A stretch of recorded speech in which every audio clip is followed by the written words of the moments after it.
Okay, well, the room is full, although I'm sure that means that we'll have more people coming. So why don't we get started? I'm Daniel Benjamin. I'm the director of the John Sloan Dickey Center. I'm delighted to welcome you here to this discussion of the U.S.-Israeli relationship and how that will look in the future.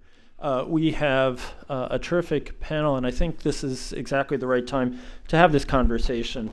Let me just note that on October 1st, historians may record as some kind of important point in this relationship. And it wasn't that different from some other days, but it was nonetheless, shall we say, a pungent moment in the relationship.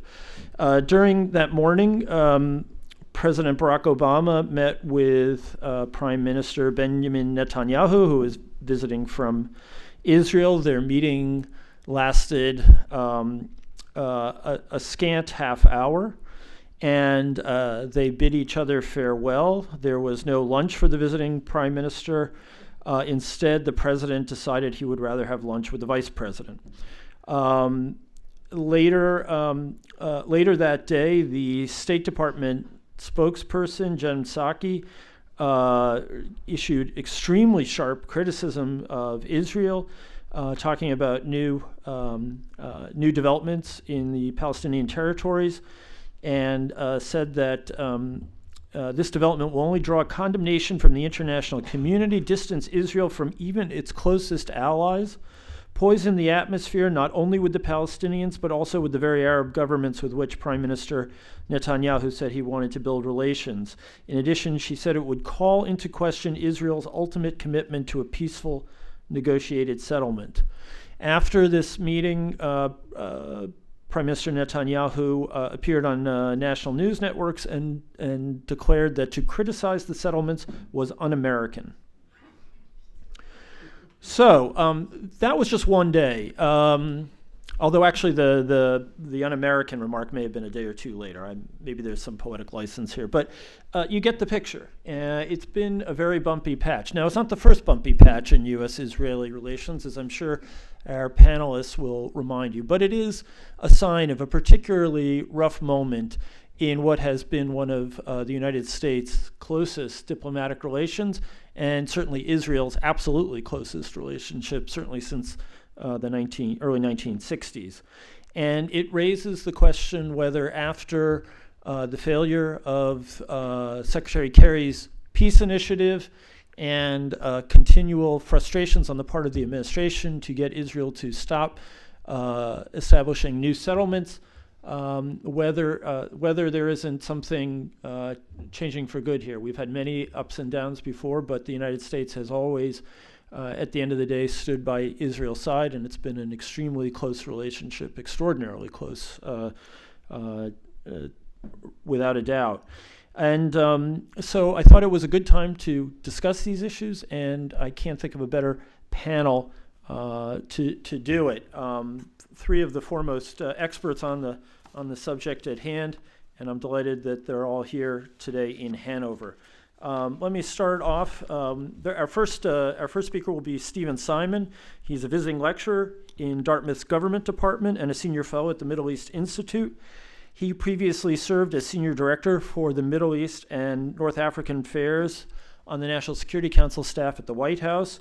In 2011-2012, he served about 5+ years on the Clinton National Security Council staff, and he has also been a scholar at the Council on Foreign Relations, the International Institute for Strategic Studies. He's taught at Princeton and Georgetown. He writes widely, including most recently in the New York Review of Books, Foreign Affairs, Foreign Policy, the New York Times.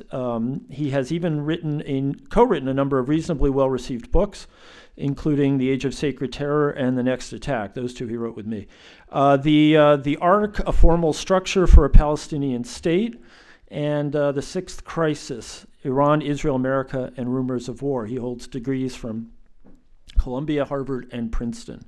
Our second speaker will be Ambassador Alfred Moses, who is co-founder, senior partner, and chief strategy officer of Promontory, a financial services firm that he recently co-founded.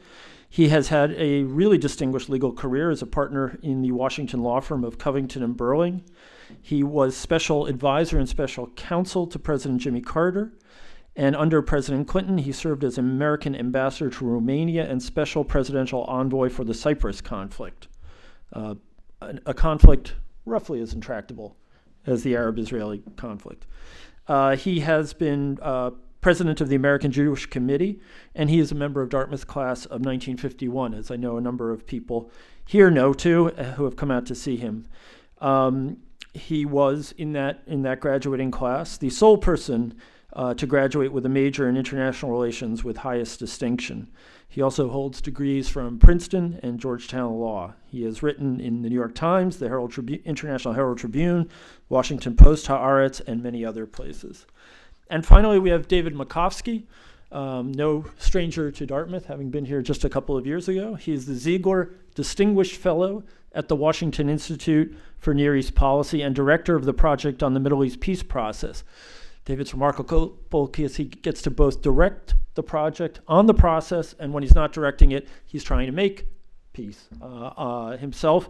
He just concluded a 10-month tour on the Secretary of State's peace initiative. He also teaches at Johns Hopkins University's School of Advanced and International Studies. He is the author of numerous monographs, essays, and articles, and co-author with Dennis Ross of the 2009 Washington Post bestseller, Myths, Illusions, and Peace, Finding a New Direction for America in the Middle East. His commentary has appeared in the New York Times, the New Yorker, Washington Post, Los Angeles Times, Wall Street Journal, and many other places.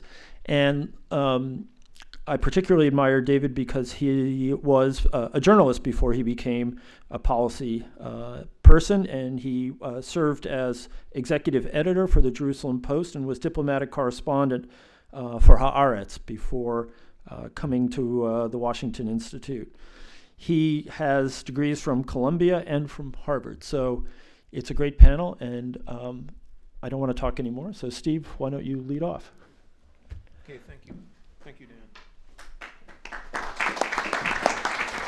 Thank you. Grab the mic. Thank you very much. Grab the mic. Over to you. You Oh, and they all know each other well. Can you use the mic? Yeah, sure. Well, I'm the one who's supposed to throw the grenade in the swimming pool here. So let me get started.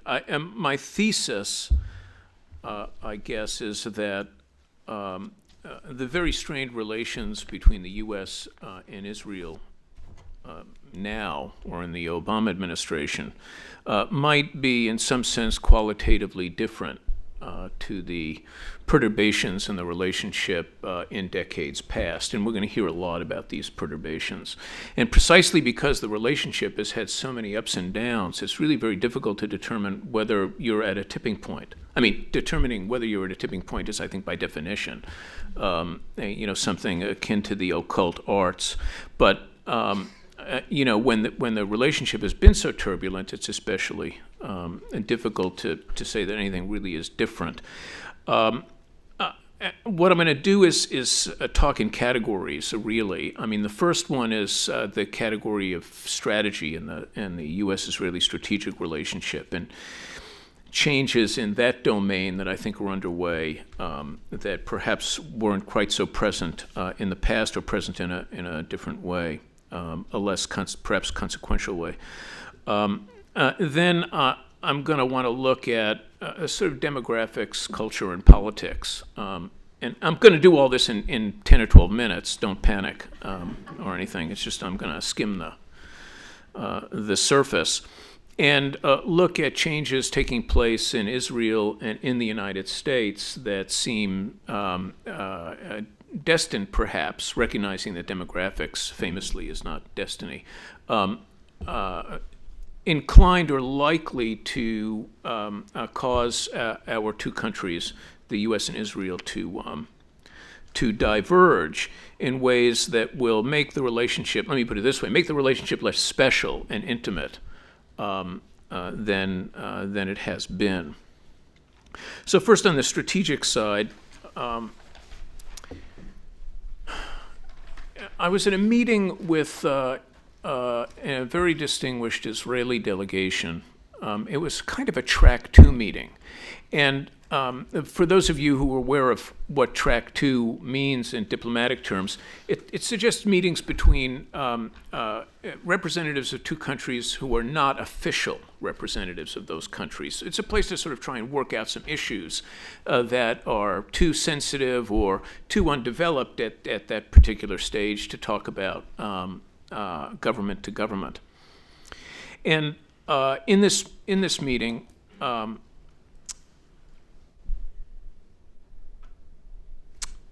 the American delegation, I thought somewhat imprudently, was really pushing the importance of the Palestine question and Israel's relationship with the Palestinians, its readiness to make peace, and so forth, making the point that this was an American interest. So if Israel was an ally, why wasn't it acting in ways that favored the interests of its ally? And the response from an Israeli delegation that was very middle of the road, I think, politically, and had a great deal of experience in the context of the U.S.-Israel relationship, got very heated. There was anger, actually, in the exchange. And they basically said, look, the U.S. is our one strategic partner, our one ally in that sense. And Israel has one strategic adversary, and that is Iran. And the U.S., the one strategic ally, is walking away from Israel's one strategic foe. And this was put forward with such deep conviction by individuals who are not particularly connected to, any of the Israeli right-wing parties, let alone the current government in Israel, that I was really struck. And then shortly after that, I wound up back in government and dealing with Israelis who were, of course, serving their country. And what I sensed, and in fact heard quite emphatically on the part of a number of interlocutors, was that Israel had, in a sense, outgrown or was outgrowing its relationship with the United States, its strategic relationship. Israel had amassed a very substantial military capability and a strategic capability.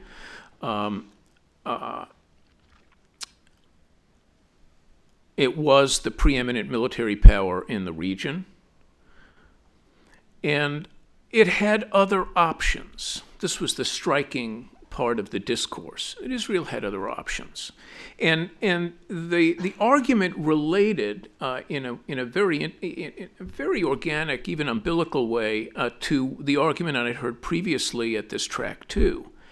In other words, if Israel wasn't going to get the benefits of an alliance relationship with the United States, it had better start looking elsewhere. And this is where the discussion led to alternatives. There was China and India, with which Israel has a burgeoning trade relationship, particularly in the defense and security sphere, but in other areas as well. And these were partners who perhaps wouldn't stand up for Israel in a crisis, as Israel had long expected the U.S. to do, and the U.S. had in fact done. But on the other hand, they wouldn't try and interfere in what Israelis see as their domestic arrangements. And that was a kind of important point to these Israelis I was talking to.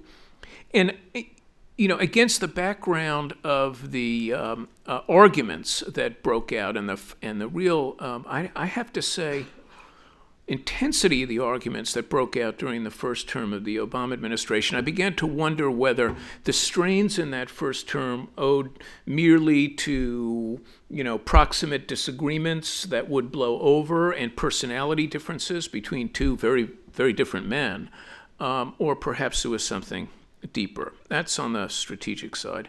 On the demographics, in the United States, there are serious changes taking place. Jews are, in demographic terms, a shrinking part of the American polity. This owes largely to the phenomenon of intermarriage, which has now been studied quite carefully, and related to something that sociologists call the separation hypothesis, which is essentially the academic discussion of the nature and rate at which American Jews are becoming indifferent to Israel and the fate of Israel, except in the most attenuated ways. And the intermarriage has had predictable effects over the course of many years. And the key thing is that the children, the offspring of intermarriages, tend almost exclusively to marry members of the opposite religion. They don't marry into the Jewish religion. So that's having a serious effect on one part of U.S. political support for the relationship. But on the evangelical side, there's also a serious decline in both the size and the organization of the evangelical community, which, combined with a generational change in that community, has led to a change in priorities away from things like Israel, which it viewed in a kind of eschatological scenario of death and destruction, but which entailed strong support, political support. So they're going away too. So the domestic sources of support for the relationship are going away. Now, another interesting related thing. How am I doing? Do I have a couple of minutes? You have a couple of minutes. Yeah. Okay. A related phenomenon is the politicization of the U.S.-Israel relationship within the American domestic context. This is a fairly new thing. Al Moses might have a different view on that. In my experience, it was fairly new, particularly the way in which the Republicans, in their campaign against the Democratic incumbent in 2012, used Israel as a battering ram, as a political battering ram, saying that the Obama administration had thrown Israel under the bus, and fairly strong language of that kind. Well, as a leader of the current leader of the American Jewish community told me in a kind of an interesting and in a sense tormented conversation, he said, well, this is really a terrible thing, because the Republicans instrumentalized the relationship for political purposes, and then Obama won by what counts in American terms nowadays as a landslide, getting pretty much the same proportion of the American Jewish vote that he'd got before. And the tormented part of this conversation was along the lines of, well, they've torn off the emperor's new clothes. Now every American president will know there is no price to be paid for alienating Israel in terms of policy debates. Now, lastly, I just want to wrap up with changes that are taking place politically in the United States, just to continue that side of things, and then very briefly on the Israeli side. Democrats look like they will be the dominant party in the coming years, and Democrats are statistically less likely to favor Israel than Republicans. So you're looking at the establishment of perhaps not a permanent majority, Democratic majority, but a durable one, which looks at Israel somewhat less favorably, and which will be composed of a significant Latino component. And the Latinos poll as being less favorable towards Israel than other Christians. On the Israeli side, you're looking at a demographic trend that is within the green line, favors very Orthodox Jews and Arabs. And the upshot is that you're going to wind up with an Israel that looks very different to America than the Israel they're accustomed to seeing. And I think this will have an undermining effect on the sympathy that exists between our two countries. And what's so fascinating, and I'm going to end on this note, is the migration of non-European Jews in Israel to ultra-religious communities. I saw, because there are serious financial benefits to doing so, and just the thing I wanted to close on with that, I wish I could show it actually. I have a video of a gathering of Hasidim. It's in Israel. And two of these Orthodox Jewish guys with the side locks and and all the attributes of ultra Orthodox usage are singing a famous song, a song made famous by Kulthum, one of the great Arabic chanteuses. And it's a song of love and loss. And these two Hasidim were singing it, of course, in fluent Arabic, and in the most moving way. I mean, it was really a moving performance. And it was an illustration of the migration of Sephardim to European Jewish Hasidic communities in Israel. The Satmar, the Belzer Hasidim, they're attracting Sephardim, and that video was emblematic of a powerful change in Israeli society that I think will affect American perceptions in years to come of that country. Wow. Well, as the Center for International Understanding, I think we're going to have to post that on our website. So, Al, over to you. Thank you, Dan. Thank you, Steve. I agree with everything you said except your conclusions.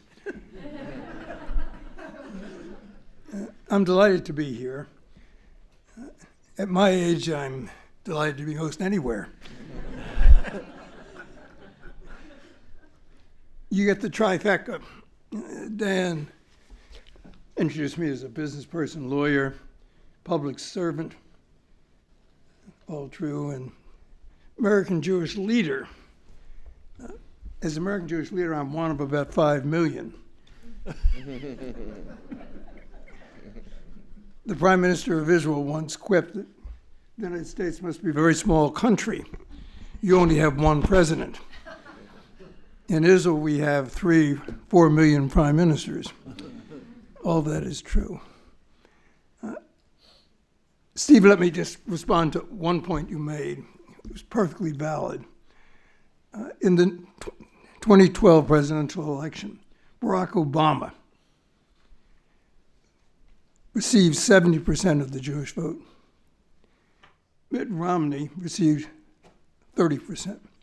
That is about par for the course. That was despite the fact that the Israeli government made it very clear that they preferred Mitt Romney. Indeed, the present Israeli ambassador to the United States, Ron Dermer, stated publicly in Jerusalem, everyone understanding he was speaking for the prime minister, that the government of Israel would like to see Mr. Romney be the next president. And what does that tell you? It tells you something that I've known for a very long time. American Jews do not vote in presidential elections on the basis of what's best for Israel. American Jews, like all other Americans, vote on the basis of what's best for them. And therefore, what affects American Jews is what affects all persons when they go into the voting booth. Economics, stability, order, worldview, and personal view. Israel doesn't show up, except for those who are disposed to vote Republican regardless. That's been true in this country since the creation of the State of Israel. And American politicians, by and large, don't understand that. But it's a fact. And those of you who think otherwise, we'll chat a little bit later. My view is that it is unlikely there'll be any sea change in the bilateral relationship. I say that with a high degree of certainty, but not absolute, of course. As a friend of mine once said about a depression, you never know whether you've been in a depression until you come out of it. And that's true here as well. I'm talking about economic depression. We won't know till later. But the signs that I see are not indicative of a change. Now, there will be a change in terms of how people think on the National Security Council staff under the last 2 years of the Obama administration. There will be changes in the thinking in the State Department. There will also be changes in the thinking and conjecture at think tanks and in academia. But that is not what makes foreign policy. I won't call it model airplanes. It's much more serious than that. But in a democracy, what makes the components that make for foreign policy are much more complex, much more sophisticated. A friend of mine whom you know, speaking of Brzezinski, when he was President Carter's national security advisor, was asked by Kuwaiti journalists, would American foreign policy vis-a-vis the Middle East be different if it wasn't for the American Jewish influence? And Spig, who was born in Poland, is Catholic, did not think very well of the Begin government in Israel, doesn't think very highly of Netanyahu's government today in Israel, replied, I can't answer that question, because what you're asking me is, would American foreign policy be different if the United States were not a democracy? And that's the real answer. In a democracy, all of the societal forces come to play on the formulation of foreign policy. For those of you who are studying government, and I don't know whether you have a course on this at Dartmouth, but if you don't, you should. Think a bit about who makes foreign policy in the United States. You might start by reading Ambassador George Kennan's diary. George Kennan, who was the Soviet expert, got credit for the containment policy, fairly or not, or rightly or not, was an elitist. He's right from Plato and Socrates. The elitist, usually self-proclaimed, should determine policy. But that's not the way policy is made in a democracy, whether it be in Israel or in the United States. So let's look at what we have. Historically, the United States relationship with Israel has had its ups and downs, as Steve said. It started with President Truman's recognition of the State of Israel. And it's interesting, a little footnote to history. When he was given the statement to sign recognizing what was called the provisional government of the Jewish state, he crossed it out and said the State of Israel.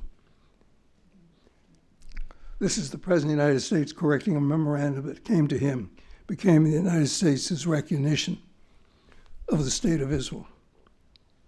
At that time, the military and the State Department were very much opposed.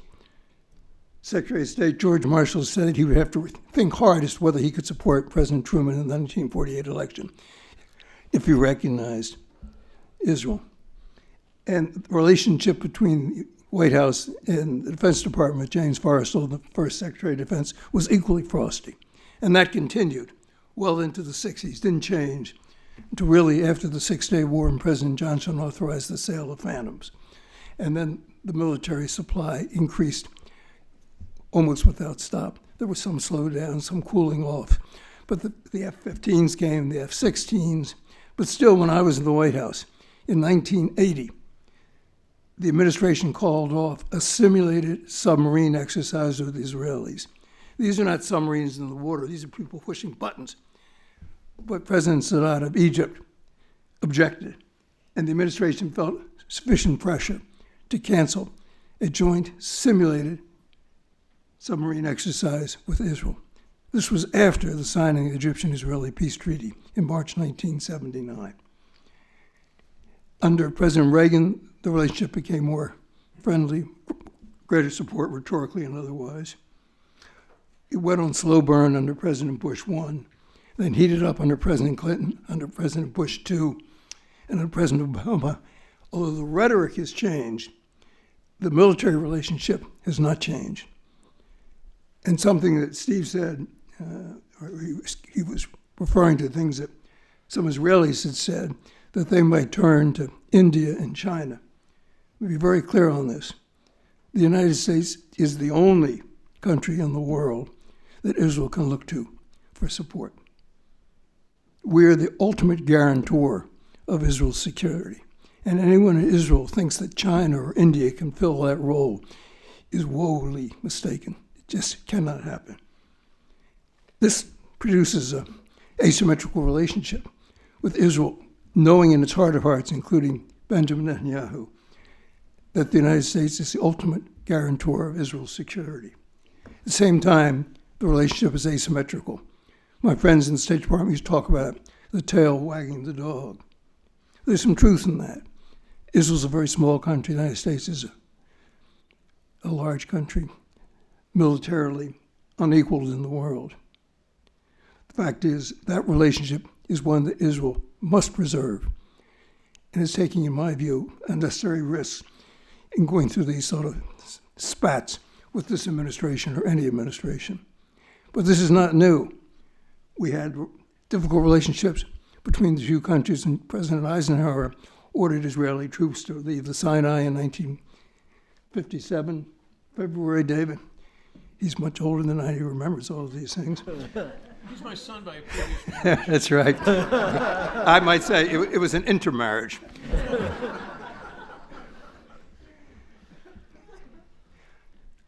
We had difficult times in the early 80s when Caspar Weinberger talked about the possibility of hostilities breaking out between Israeli forces and the U.S. Marines in Lebanon. We've had ups and downs throughout the relationship. But the fact is, and this is my second thesis, the fundamental interests of the two countries are such there's not likely to be a rupture. Like it or not, just as the United States is Israel's only ultimate guarantor of its security, Israel is the only reliable ally the United States has in the Middle East. It's the only functioning democracy. It's the only country where the people think more like us than they think like others. And the fact is, it's unlikely, in my view, that the United States is going to tilt towards the position of the Arab world, writ large or small. Writ large, it's the entire Arab world. Writ small, it's the Palestinian Authority and Hamas. We can deal with those separately. In terms of writ large, you've got extremism of a kind that makes us shudder, both Sunni extremists and Shia extremists, whether it be Iran, whether it be ISIL. When you see Americans being beheaded, I don't think we'll ever see anything like that on the part of any Israelis. Our two communities, more or less, in the larger sense of it, think and act and respond the same way. We're not likely to move towards Hamas that embraces Sunni extremism, is ideological and religiously committed, unlike anything that exists in Israel. Israel's never had a religious government. It's always had a secular government. And that's not likely to change. Indeed, the political movement in Israel today is away from extreme religious participation in government, drafting religious students into the army. The one thing that the majority of Israelis will agree upon is that the religious groups in Israel have too much influence. Of course, the religious groups feel they have too little influence, but the majority is of the view that religion and politics should not mix in Israel, just as the majority of Americans feel the same way about our country. The fundamental interests are what drive the relationship, and I don't see that changing. Is Prime Minister Netanyahu the best public relations person on behalf of Israel and his relationship with the President of the United States? Absolutely not. He may come in number 10 in a list of 10. But the fact is that doesn't affect the fundamental relationship. The American public, and I have the Pew Research report of just 2 months ago, from July, 3 months ago, shows no change in public support for Israel vis-a-vis the Palestinians. And that question is directed to the Palestinians. This was during the war in Gaza. If it had been directed to Hamas, the difference would have been even more stark. Among Republicans, as Steve said, it's 10-1. Among Democrats, it's 3-1. And as Steve said, support for Israel among Hispanics, Afro-Americans, younger people is less than among the public at large. But that's always been true. It's true among American Jews, too. The younger American Jews in the age groups 19 to 29 are the least supportive of Israel. But what happens when they become 65? They've changed. Will that be true of other Americans? Of course it was. It will be. Will Hispanics become more pro-Israel? I don't know. Will Afro-Americans, as they become more part of the American society, don't see themselves as a group apart? The answer is yes. Is the politicalization of this issue between Democrats and Republicans good for our country or good for Israel? The answer is no on both counts. But we are a democracy, and we take it as it is. I do not see in the foreseeable future, although there'll be peaks and valleys, there'll be good days and bad days. I don't see it in the statistics, and I don't see it among the American Jewish community. There's been very little change among the American Jewish community. One thing that has happened is the leadership of the American Jewish community has tilted in the direction of Bibi Netanyahu, and that's for a very simple reason. You tilt to whomever the prime minister is because you want to be able to see the prime minister and bring the prime minister to your annual meetings and get letters from the prime minister and get your picture taken with the prime minister. It's the reality. If the next prime minister of Israel is someone from the Labor Party, you'll see things shifting a bit. People want to have their picture taken with the prime minister. They want to embrace him. They want to call him his friend. They want him to call that person, man or woman, by their first names. So these are the realities. When I look at the underlying tendencies in both countries, within the communities, the history, but most importantly, the alignment of the fundamental interests of the two countries, there'll be changes, but the relationship, in my view, is not likely to go off course. Now, I invite all of you to come back here. Let's say in Jack, which we say 25 years. Jack is my classmate. And look at this issue again. We'll be much wiser. Incidentally, Jack, I just want to reassure you that longevity is not a reward for virtue. At least on my part. My bottom line is, could it move? Yes. Will it move? In my judgment, I see no basis for coming to that conclusion sitting here today. Thank you very much. David, on to you. Well, first, it's an honor really to be with Dan, Steve, Al, people I have enormous respect for. It's kind of, it's my first speech back on campus since being in the government. I hope I don't talk like I'm out of the State Department. I'm trying to purge that. But this is my first speech, so it's an honor to see so many of you, and it's an honor to serve the country. Look, let me just give you the kind of, I'll try to be telegraphic to try to get as much in as possible and allow maximum time for discussion. What is my view? I share more Al's view about fundamentals. I don't want to sweep under the rug the tension, and therefore my remarks will be colored by what I went through personally over these last 10 months. But where do I think that the allegations or whatever are a bit overstated? So those are kind of basically the three areas I want to cover in the short time that I have here. Look, without belaboring the things that Al said, I tend to agree with him on the shared values and the shared interests. Basically, I think you've got broad support. The Hill can't even agree what day of the week it is, but there's one issue they have bipartisan support for, and that's Israel. On the polling data, the Pew Research polls, which attract a lot of attention, even among people who identified as liberal Democrats, 39-21 Israel. It's not the same as Republicans, obviously, which was 73 to, 9, I'm not exactly sure, but even among African Americans, Hispanics, where there's a lot of anxiety, certainly in the Jewish community, the numbers are 43 to 20 Israel in terms of who do you sympathize with. and among the Hispanic community, these are all from this July, 41 to 17. So there's a lot of hue and cry about that, but the numbers really, I don't think, bear itself out, as the critics have argued. Now, can things change? Of course. But I think that's worth saying. Evangelicals 70 to 5. The goal of the peace process, hopefully, is we don't want this to be a zero sum. I mean, I got engaged in this because we want dignity for both sides. We want to have a two-state solution that fits with both. But I do think if the focus of this panel is about the U.S.-Israel, not as much as peace, I'm happy to discuss that if you have any questions. I think it's stronger than it looks.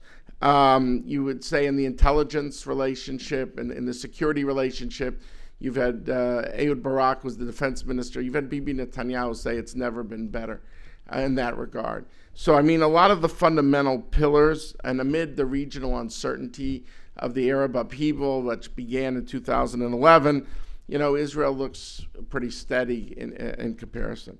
So I think that's in terms of broad brushstrokes. Now, I don't want to brush under the carpet the tension, because the tension has been there. And this is where I guess my not being in the State Department anymore will come out. Look, there's clearly been differences at the top. And clearly, Israel feels it's been misunderstood by this administration. It's a small country in a very difficult neighborhood at a very difficult time of upheaval, turmoil, earthquakes, hurricanes, and they don't feel they get always the requisite love that way. The president over the summer very much, was talking about how mindful Israel was of civilian casualties. This is not unique to this White House, I would say. I remember, if anyone remembers, Ronald Reagan in 1982 had a picture on his desk in the Oval Office of a Palestinian child, and called a Begin during a war-ravaged Beirut to complain. The White House is always very image conscious. That's not unique. But the differences between these leaders, I think the tension has come up from time to time that we can't we can't dismiss. What have also fed the tension, I think, in terms of and Martin Indyk, who was the one who brought me in to the government, the concern that the U.S. is pivoting to Asia, and that is not always understood in the American public as well. The belief, will you really be there? And this came up, you can imagine, with the security arrangements issue. Well, if you have, these security arrangements, but if you left Iraq, you left Afghanistan, will you leave the Jordan River? I think that issue is a question. I think another question was the framework agreement, which is the area that I was most intensely involved in. I feel it was a bit unfair the way it was depicted in the media. Martin has also said it was a 50-50 thing in terms of where the blame lay. But there was clearly an element of tension. Israel didn't think they should even be called 50-50, being that President Abbas never gave President Obama an answer to the framework that we presented him on March 17th. There's been tension over the Muslim Brotherhood. Clearly, Israel's very happy with the new government in Egypt. I think they would consider this the golden age in terms of their relationship with the Egyptians. They believe the fact that there was a ceasefire in Gaza this summer was only because of Egypt. And we, the United States and the Egyptians, made sure that Hamas did not come out ahead. We wanted the Palestinian Authority to come out ahead. So there was, but there will be differences. On Iran, clearly this has also been an issue. We're actually both dedicated to the idea nobody wants Iran to have a nuclear weapon. But how do you define where, at what point they can go, has been a point of difference. And each one of these points is about 8 subpoints. I just don't have time right now. But now, so I'm not here to say there hasn't been any tension, but I think that we should put in some sort of context. First of all, nobody's looking for a fight. As Steve or Al said, Israel is dependent on the United States. Maybe its economy has grown so greatly, it's now got the population of a middle-level European country. It's safely in the OECD, the most advanced 24 countries, wealthiest countries. So, but still, it's not just the aid; it's the hardware, and that relationship is important. And so and Israeli political publics, when they come to election time, they don't like it when their prime minister mismanages the American account. That's why Yitzhak Shamir was not prime minister in 1992. So I think that there's no percentage in it for Israelis. Shimon Peres famously said that Israel's the one country that has gotten so much support from the United States, but remains staunchly pro-American. But at the same time, you know, on the president's side, there's no effort to exacerbate things either. We've got other things that we're fighting now in the United States. We're dealing with the ISIS element, which really, you know, became to full force after the Gaza ceasefire. We've got the Ukraine. We've got a lot of foreign policy issues. I'm not even mentioning Ebola or other issues to deal with.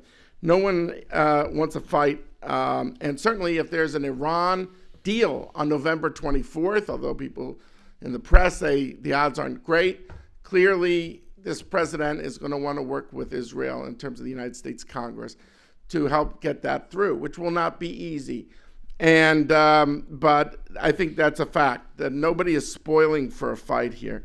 And like I said, on the framework issue, I think it's more nuanced. Believe me, if you give me 6 hours, I would tell you why. It's more nuanced in terms of who's to blame, and it's not as one-sided as maybe some of the critics make it appear. The settlement issue is also, I mean, that's an area that I dealt with very intimately over this last year. It's almost as if one country is playing baseball and the other one's playing basketball. They're not talking the same language. And I don't want to bore you and get so deep in the weeds because we don't have the time, but basically 2/3 of the settlement tenders, what we call the construction area, was in the 1.9% of the land closest to the green line. The green line is the pre-1967 boundary that Abbas, said would be Israeli anyway. People don't know that. Now, Netanyahu, ironically, could improve things with the United States by pointing that out, but he doesn't because he's got right-wing coalition people like Mr. Bennett and the Jewish Home Party that doesn't want to hear that. And so, but most Americans don't go around with a map. So we don't know where this stuff is going on. And the last two ones that actually had this, and Dan pointed out to one of them, were within a few hundred yards of the green line. Now, this is not to excuse it, because we in the United States saw through a different prism, which is, yeah, that area is going to be Israel either. We realize it's not provocative in the sense that you're building on what we call the other side of the security barrier, which is the barrier where 92% of the West Bank is located. We're talking about within, 1% of the land, or 2%. But the point is, in the United States, we tend to focus on where's Abbas after Gaza, how do we catapult the PA forward. It's the newspaper headline more than it is the geography. So if Israel's looking at through the lens of geography, and this will be Israel anyway, this administration tended to see it differently. The last point here I would just make is the issue of the region.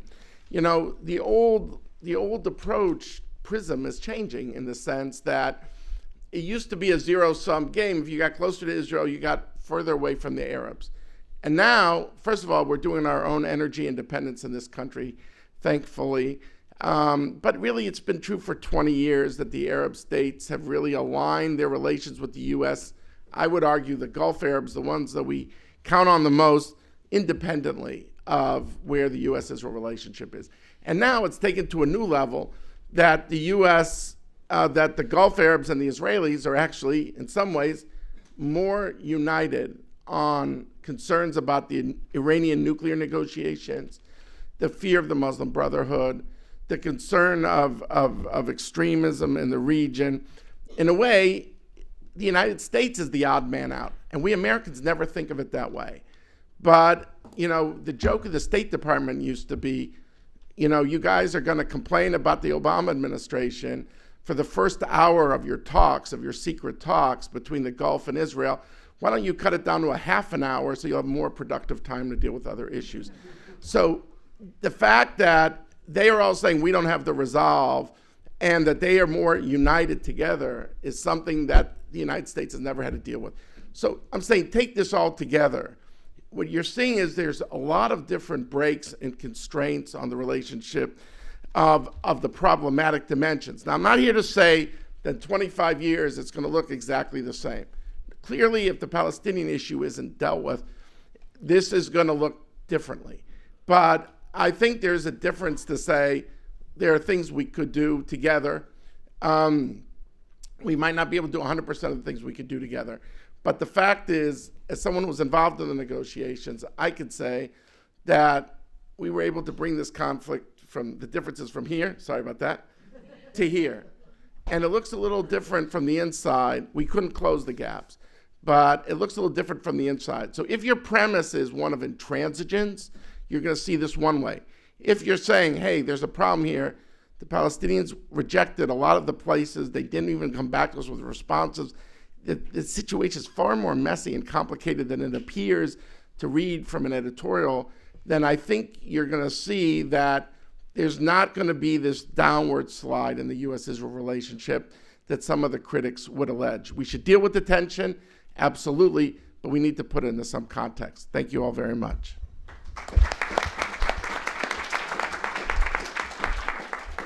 David, I'm having palpitations from all the sense that there's much more coming and that we have to hurry up. Okay, so I'm going to show superhuman restraint now and not ask a question myself. And what I would like to do first is we have two distinguished Israeli scholars here in the audience. I'd like to ask each of them for a brief response, and then we'll open it up to broader questions to the rest of the audience. So why don't we begin with Professor Benny Miller, who's also visiting here in the government department. Okay, it was a great panel, so You need the mic. I You don't want to miss a something word. new, but basically I think the basic question is what is the likelihood of realignment on both sides, from the American side and from the Israeli side, away from the American-Israeli alliance. I think the key argument in the United States, especially kind of the Mearsham and Walt book and the Israel lobby, was that Israel is the key source of anti-Americanism in the Middle East. I think very briefly that the Arab Spring and all what is going on in the Middle East in recent years show very clear the Middle East is much more complicated than just the Israeli-Palestinian conflict. The Israeli-Palestinian conflict is very important, and for Israelis it's crucially important. But for Middle East broadly, the Israeli-Palestinian conflict is just part of the agenda, and it's the agenda is much more complicated. And in this sense, Israel is not the key source necessarily for anti-Americanism in the Middle East. So I think that, in fact, the Arab Spring and the consequences of it reduces to some extent the prospect of America realignment from Israel. Then on the Israeli side, I think it's very intriguing, the issue that Steve raised here about this realignment with China and India, with the rising powers instead of with the United States. I mean, first of all, it's the first time in Israel history that it has, at least theoretically, the prospect of realignment, because always, especially during the Cold War, Israel really didn't have any probability of realignment with another power. But China and India are definitely a rising trading partner, and they don't care so much on human rights and settlements and all these issues. So in this sense, it may be attractive for Israel.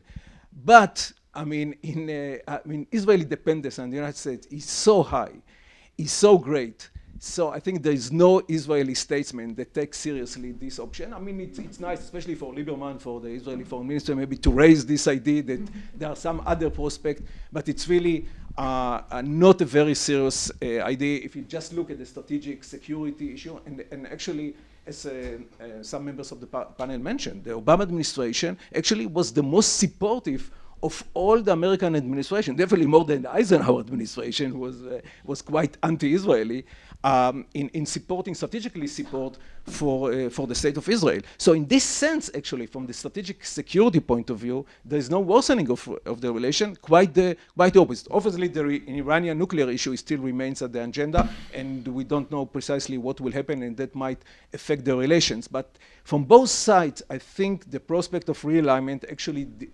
decline and are not of a very high likelihood. And definitely from the Israeli point of view, I think the dependence on the United States is the only reliable ally of of Israel that Israel can really trust, especially in times of crisis, question of resupply, like for example in 1973 war. I mean, only the United States can sell it. Neither India nor China will play this role. So in this sense, I think despite all the some disagreements between the current government and the American government, Israeli public is very much pro-American, despite maybe some extreme right-wing sector of the Israeli society.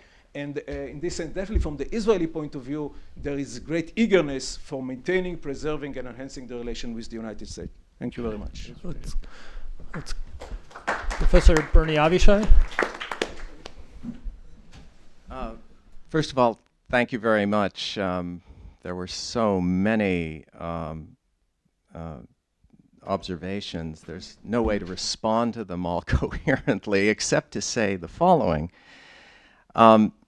When the title of this panel was put forward, I have to admit, as someone who's been sort of trying to fight for a certain style of thinking within Israel for a long time, the prospect of greater tension between Israel and the United States was very appealing to me.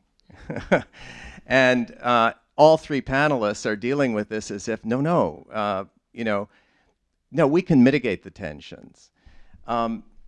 I don't think mitigating those tensions are actually very good for Israel. At a fundamental sense, sure, when we're talking about Israeli security, there are common interests which have been spoken of much more eloquently than I can now. But there's also another issue, which is internal Israeli politics. Now, David sort of alluded to this when he said, Shamir lost the election in '92 because he seemed to have screwed up the relations with Washington. We're talking about these two countries as if they are sort of both great diplomatic players, and like we're talking about the relations between sort of Germany and France after, in the time of Metternich or something. I mean, no. We're talking about a country of 7 million people and the United States of America. We're talking about a city-state which is economically dependent on a knowledge economy which the American government and the American economy dominate. I mean, the idea of Israel going to India and China is so absurd. Israel will go where it goes to university. In a knowledge economy and a country whose economy is networked to a knowledge economy, Israel will be in the Western orbit because that's where its science is. The idea that just because it sells some rockets to India, that means it's going to have a strategic partnership with India is ridiculous. But leave that aside for a moment. I want to come back to the question of internal Israeli affairs.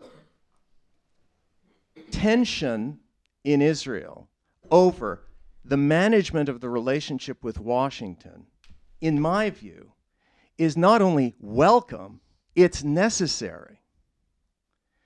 And, part of the problem, the frustration, I think, that people involved with what I call the parties of global Israel instead of the parties of greater Israel, the parties of global Israel, meaning Labor and the centrist parties and so forth, and including, by the way, the rising number of Arabs who are Israeli citizens, who in a state of tension clearly create a very difficult strategic problem for Israel, but in a state of hope actually become a little like our Hispanics, who will give a kind of permanent majority to the parties of global Israel over the next generation. These are people who are third generation born in the country who speak Hebrew a lot better than you do. And, so when we talk about the future, it's very important for the Israeli political system to feel this heat if the parties of global Israel are actually going to regain power. And don't forget, in the last election, they lost the election by 1 seat. 1 seat. So we talk about Israel as if Netanyahu is a kind of permanent feature and the permanent face of the country, but Netanyahu is not the permanent face of the country. Ehud Olmert would have made a different peace process with Abbas than Netanyahu did. When David said, you know, we got it from this to this, no, you got it from, you know, what it was with Olmert to this, right? I mean, the problem was that Olmert had come so much closer than you ever got in this last round. So how does this relationship between Israel and America evolve in such a way that the parties that are capable of making peace actually feel the heat? That, for me, is the critical question for our future. Okay, I'm two great interventions, and I'm going to take questions from the floor. Before I do, I just want to say that while I think most of us would agree that a shift to China or India may seem preposterous to us, as someone who also has dealt a lot with Israeli security issues, the notion of a cognitive bubble is a relevant one. And what we may see from the outside and what other people see from the inside can be two very different things. So let's see some hands. George, We'll start right here. class of 51 at Cornell. I'm here to keep Al honest. Well, I'd be interested in how you think that the ISIS problem is going to affect Israel and the United States and their relationship. You're sort of Mr. Counterterrorism when I'm not.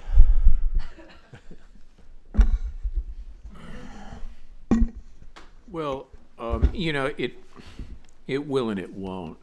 I mean, it will in the sense that a response to the burgeoning advances of ISIS, to the extent that they're not met by what the Israelis would consider a decisive response, will further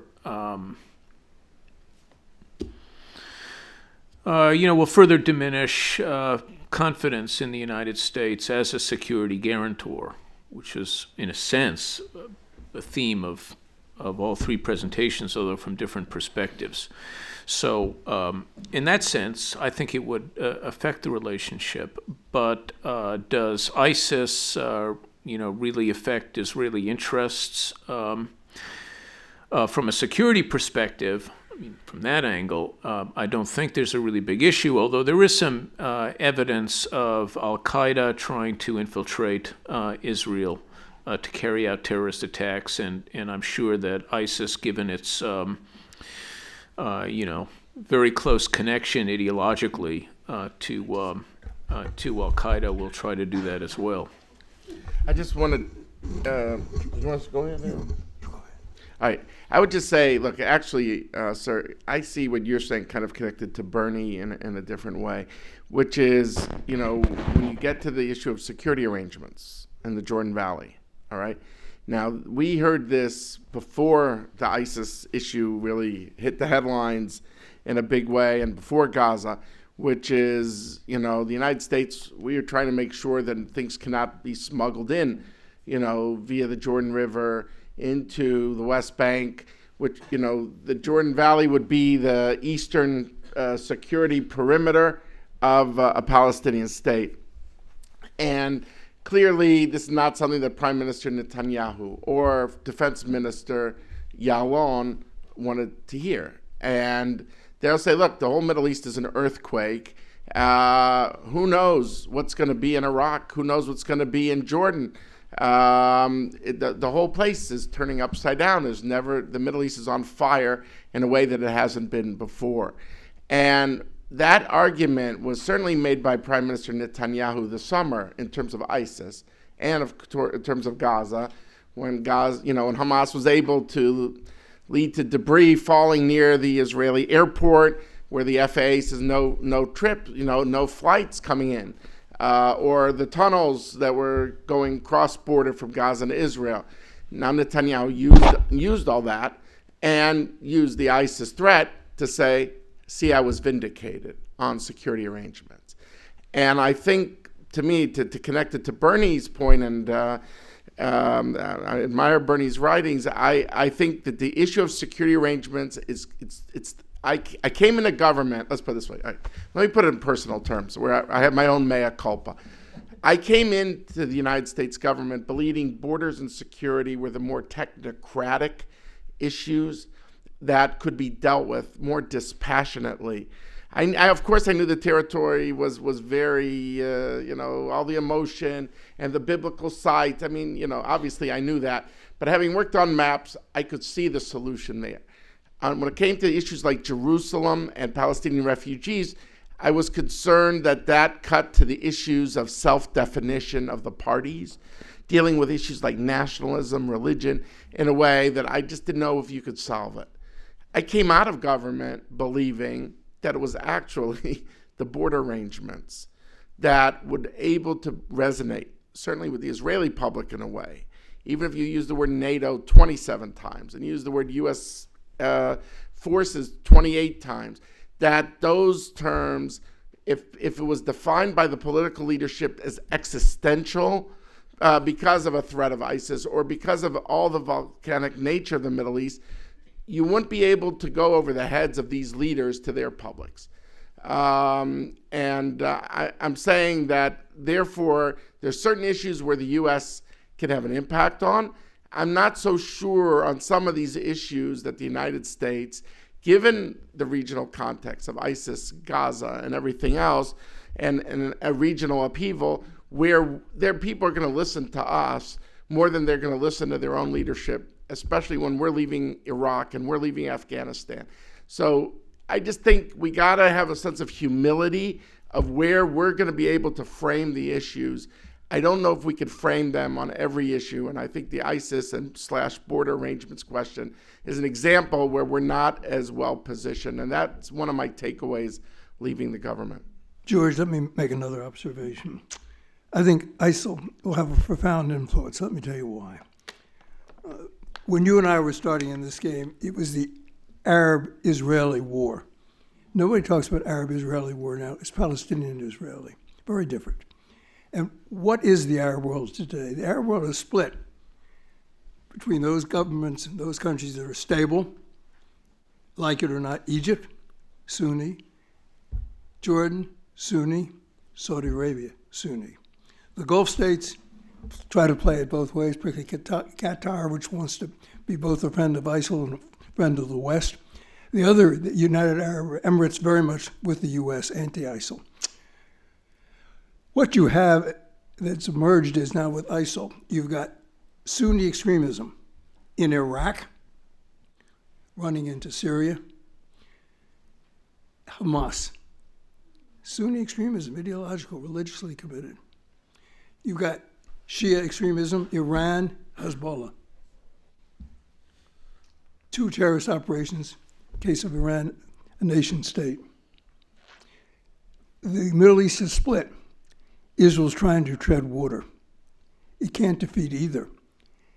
As I think all of us on this panel would agree, Israel's best hope for the future is to work out some arrangement with the Palestinian Authority that is ethnic, has some elements of moderation, doesn't have strong leadership, doesn't have strong cohesion, but it's its best partner for peace, if there is a partner for Israel in the Middle East. And the tragedy is that those 2 countries, call the Palestinian Authority a country, and Israel have been unable to minimize their differences to the point where they can reach agreement, whether it's here or here. Incidentally, Olmert was here, but Abbas wasn't here. He never responded to Olmert's last proposal. Well, that's what okay, that's what we think. Incidentally, on Lieberman, I liked your point. Netanyahu referred to Lieberman when he was objecting to his policies in Gaza as that person who's uttering background noise. So there's a lot of dissension within the Israeli society, even within the government.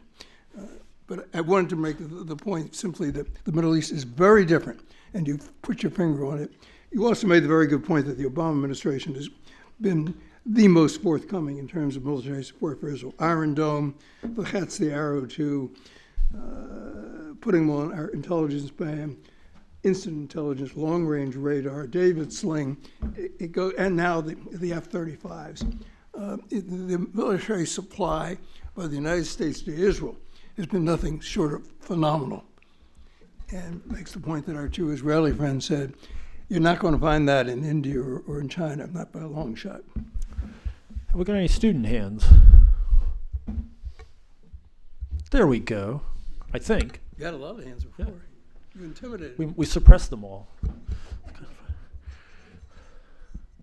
So all of you talked a lot about political support or not support within the U.S. for U.S.-Israeli relations. I was wondering if any of you could potentially speak to the effect of the burgeoning tech industry in Israel and whether you think the Silicon Valley Israel tech relationship could potentially booster economic support within the U.S. for a U.S.-Israeli relationship? I'm inclined to respond on the grounds of conflict of interest. I'm a major investor in Israeli high tech, and I can tell you at this point, I've not made any money.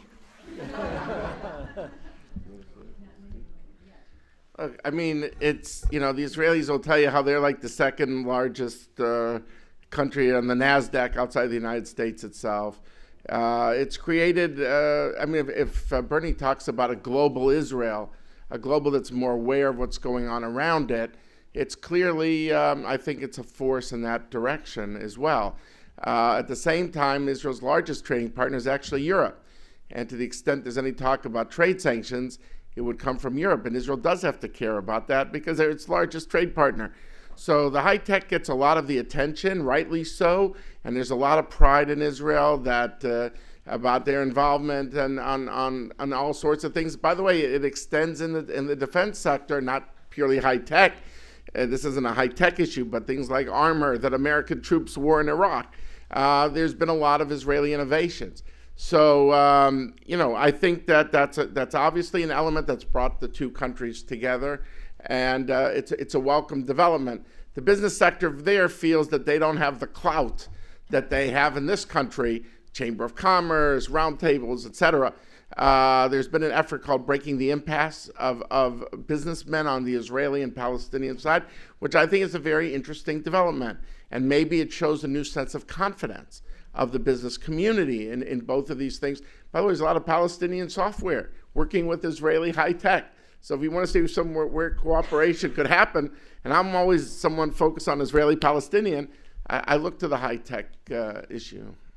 One point, the Palestinian cell phone industry is located in Gaza. Over here, please. Can the United States ever reach a point where we can say that the unconditional support for Israel is not worth it in the sense that it's alienating too many other people in the world? I mean, like if we look at the recent conflict with Gaza, most of the coverage in the world, except for the United States, was very, it saw Israel as an aggressor, right? And I think a lot of people around the world feel very upset at the United States for such support. So, can they ever, if we look at it from a purely American perspective, can we ever reach a point where we can say that it's actually a liability for the United States to give such unconditional support to Israel? Look, I'll just say that, I was looking at the Pew numbers from this summer, which were taken during the war, and the American, like I said, the evangelical community was 70-5 in support of Israel. The U.S. general public was 49-12, and the low, and at one point, that was its lowest point. It was 51-14, it was 53-11 2 months before the war. So, if you look at public support, I think there's a feeling that, if there wouldn't have been indiscriminate firings against Israel, there wouldn't have been a war. And that therefore that this war, and Abbas, President Abbas of the Palestinian Authority, he really castigated Hamas, as did Shukri, the foreign minister of Egypt, who said, you guys are crazy. That what you needed, you got on day one of the war. There was no need for this 50-day thing. So, don't believe the Israelis, don't believe the Americans. But Abbas on the Palestinian Authorities was saying, Hamas, you provoked a needless war. And I think that was, in my view, accurate. The support for Israel during the height of the Gaza war among the American public, as reflected in the Pew poll, was higher than it was going back 25 years, 1978. So we don't see that. Yeah, there were demonstrations in Europe, absolutely. A lot of them Muslim-led, but that's assumed not exclusively. There's always been support for the Palestinian cause among academia in Europe on the left, some here in the United States. That's a fact, but there hasn't been any sea change. And if Israel were to lose out, however you define that, it would be seen in the world as an American loss, make no mistake about it. The two countries are joined at the hip, for better or for worse. And for Israel to suffer a major defeat of one sort or another, that would be perceived in the world as a defeat for the United States. I say that to you whether you agree or disagree in terms of liking it or not liking it, but I think it's a fact. So let me tie a few of the different threads up here and just ask a question of our panelists. What does it do to the sustainability of the relationship, the durability, the depth, the breadth, if the perception persists for, say, another 5 to 7 years, given what you spoke about regarding the Arab Spring, for example, and the turmoil outside of Israel's borders, if the perception hardens that Israel's not interested in peace with the Palestinians? Israel did what? That Israel is not interested in peace with the Palestinians. That, as the Prime Minister has said, it's a situation to be managed, not to be solved. What does that do to our relationship? Because it seems to me a constitutive part of our view, the United States view, that we have an interest in peace, and that's a vital interest. Look, I think there's no doubt. I mean, I was saying how complicated it was being in the middle of this and all the countervailing forces, the technical issues at play, areas where we didn't get responses. But if it's one thing to say, okay, and I think your question's an excellent one, Dan. It's one thing to say, look, you can't do maybe Israel the classic solution because, yeah, maybe Henry Kissinger and James Baker had it much easier in a certain way because they were all dealing with states. And what's hard maybe for a student at Dartmouth to see is the whole landscape has changed because what your parents would be looking at if they were sitting here would be states, battlefields, people wearing uniforms, everything looking like an interstate conflict. Now you look around the neighborhood and you see, wow, there's a non-state actor, Hezbollah, really running things in Lebanon. Oh, the Golan Heights on the Syrian side, Quneitra and everything is not run by the Syrian army anymore. It's run by an offshoot of Al-Qaeda called Jubhat al-Nusra. In Gaza, it's run by Hamas. These are all, to put it maybe in very antiseptic academic terms, non-state actors who don't play by the usual rules, who believe you can indiscriminately hit cities and you can use your own people as human shields. And that is going to complicate things. So it's one thing to say the classic solutions of security arrangements with non-state actors is going to look different than if Henry Kissinger or James Baker were around in the 70s, early 90s. It would look differently today. But it's another thing to get to Dan's question is, okay, maybe that piece of it you can't do. But what about the rest of it? And I think if the perception hardens that it's not because of that one piece you can't do, but you can't do anything, that's gonna take a toll. And that's why I didn't want to say what is will always be what will be. And if the Palestinian polity is led by authority and not by Hamas. So therefore, it very much, the details are important here of what is possible. Are you doing the maximum you can do? I think that to me is the question. And I do think that there was more behind the scenes that the public will know, which drives me up a wall. But and we're not allowed to talk about it. But the point is that if people think you're not doing the maximum, you're not putting out a moral narrative for the future that is compelling that way, then it will have an impact over time. But I don't think we're there yet at this point.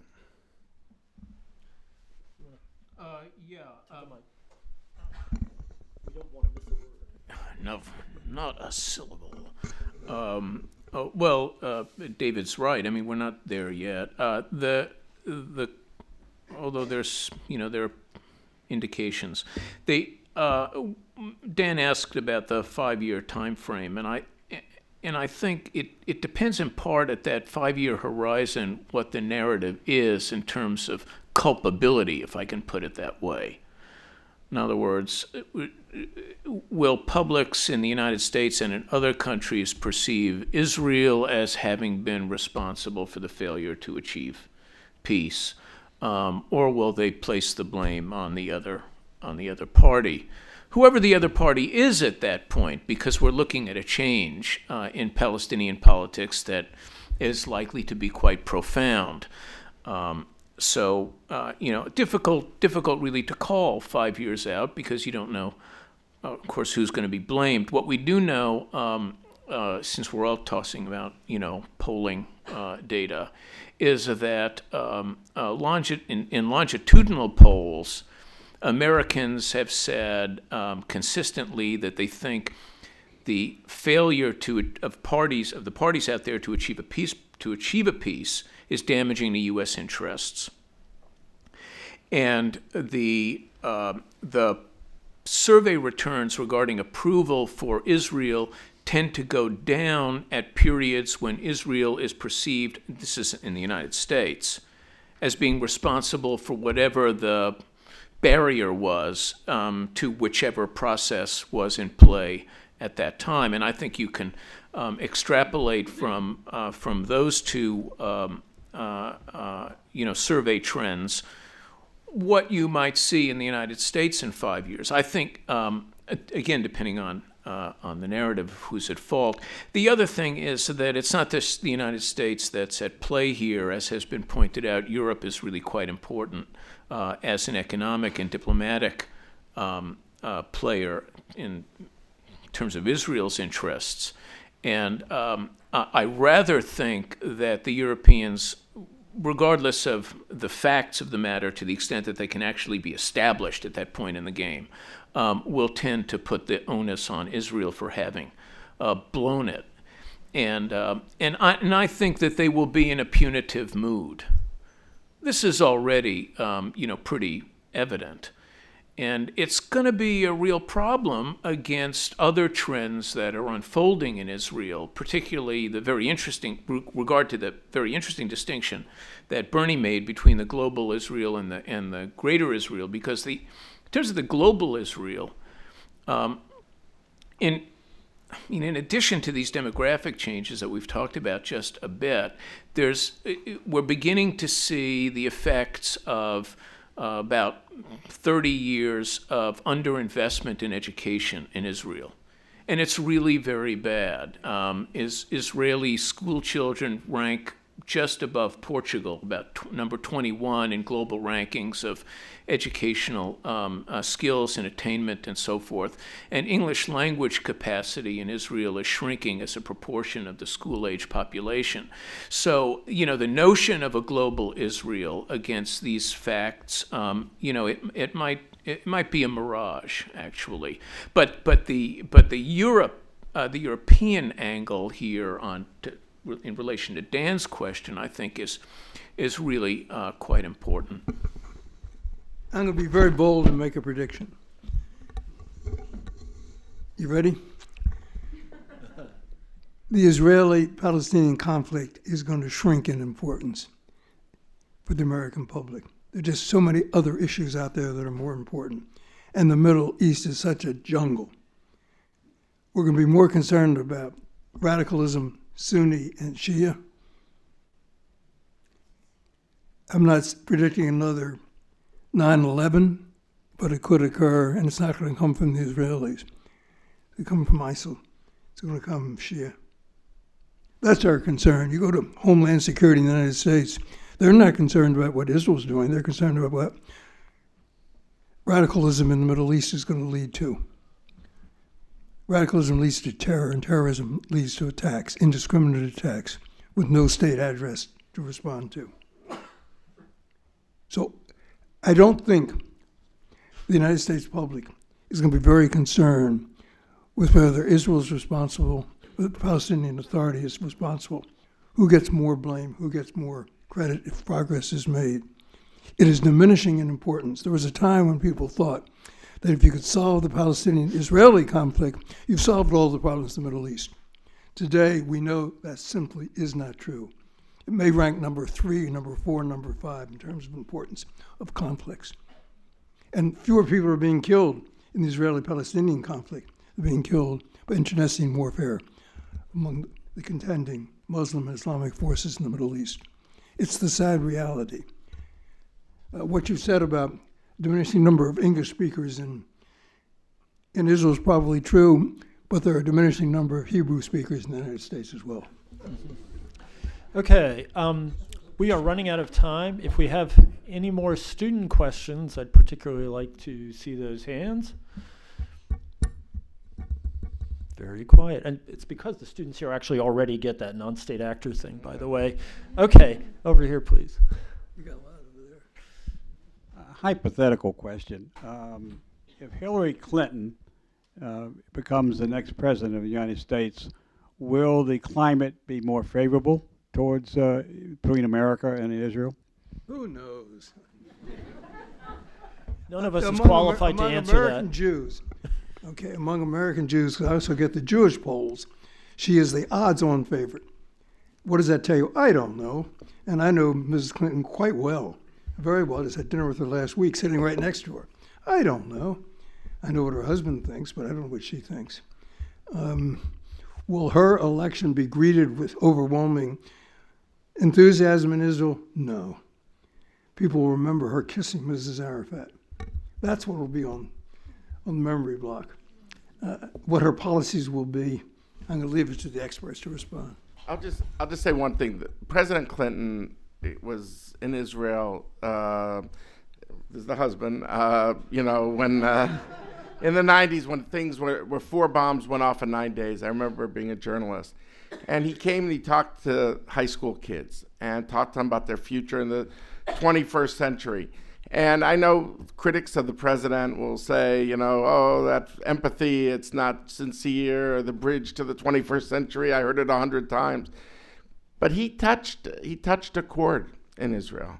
And it wasn't just the shalom chaver of being at the funeral and said, I never loved anyone, any man like I love Yitzhak Rabin. He came across as very genuine. And I saw polls that were saying if he ran for prime minister, they thought he'd win by a landslide.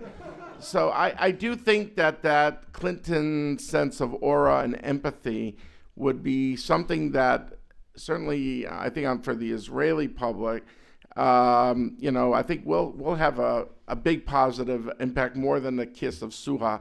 I also think that, as Al pointed out, about 70, 75, sometimes 80% of American Jews vote for Democrats. So I tend to think that she starts with a certain aura that is I think is going to be helpful to her. And a lot of the tension of the last several years, she could say, well, I wasn't in the White House, as I think she started to do with this Jeffrey Goldberg interview that she did a couple months ago. I think there's a few factors that would suggest. I talked to one Jewish Democratic fundraiser who said to me, we're going to do terrible this midterms in terms of fundraising, but boy, 2016 looks good. So, I think that there's a certain, starts at a different place for those constituencies. Now, how she will do policy-wise, obviously, as Al said, is very much to be seen. Right. No, Bill Clinton was the most popular politician ever polled about in Israel. Sidra. I just want to say I'm not a...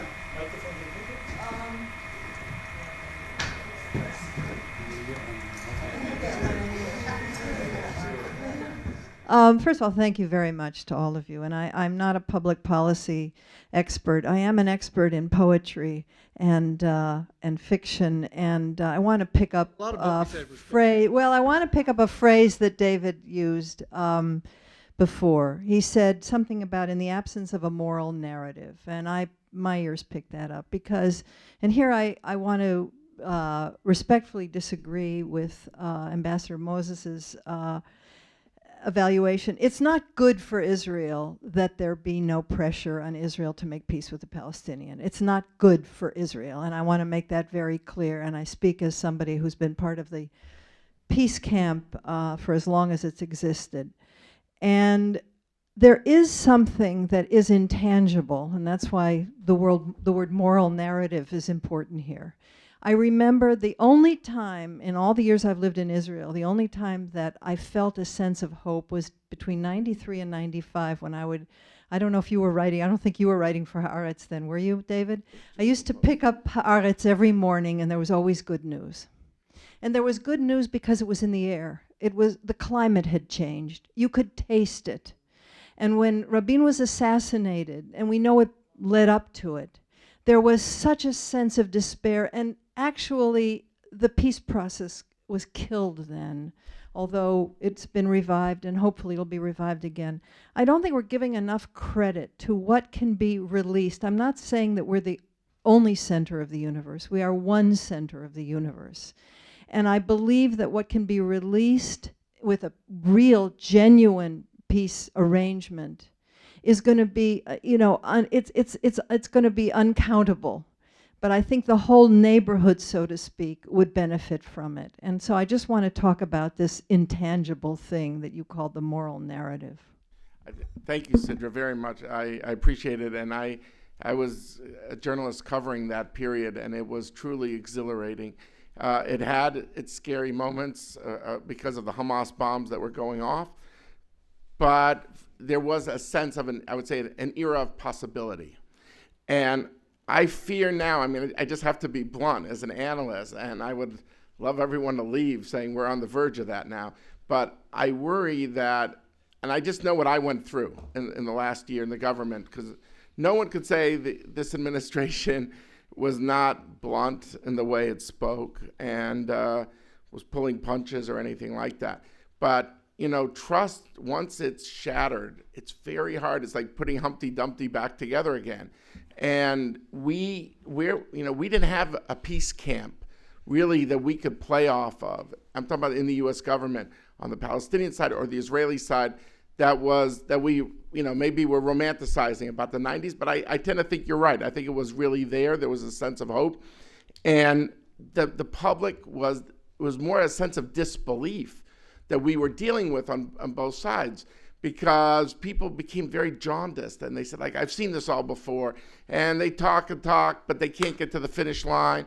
And the problem was that the leaders, and I said this to my colleagues beforehand, basically what they wanted on both sides, and to be fair, we have to say on both sides, and that was they wanted maximum room of political maneuverability and absolutely minimal public expectation. And because our only hope, Sidra, was people who really sensed that there was a sense of momentum that would build.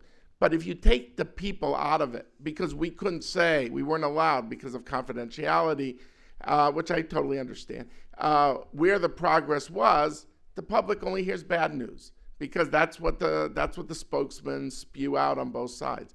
And so they didn't say, wow, they conceded here, they conceded there, which fit the leaders, what they wanted, which is don't get in my way.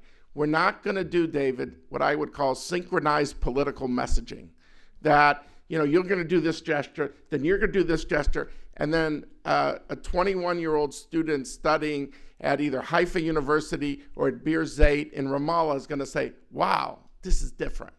It's not like we hadn't thought of these ideas, by the way, of who would do what when, but the leaders didn't want anything of it because they only thought it would create a sense, well, if they are really that moderate, then you've got to do more, and it would create a sense of you have to reciprocate even higher. And these leaders didn't want to hurt their coalitions, I think, on either side. And so the public was absent.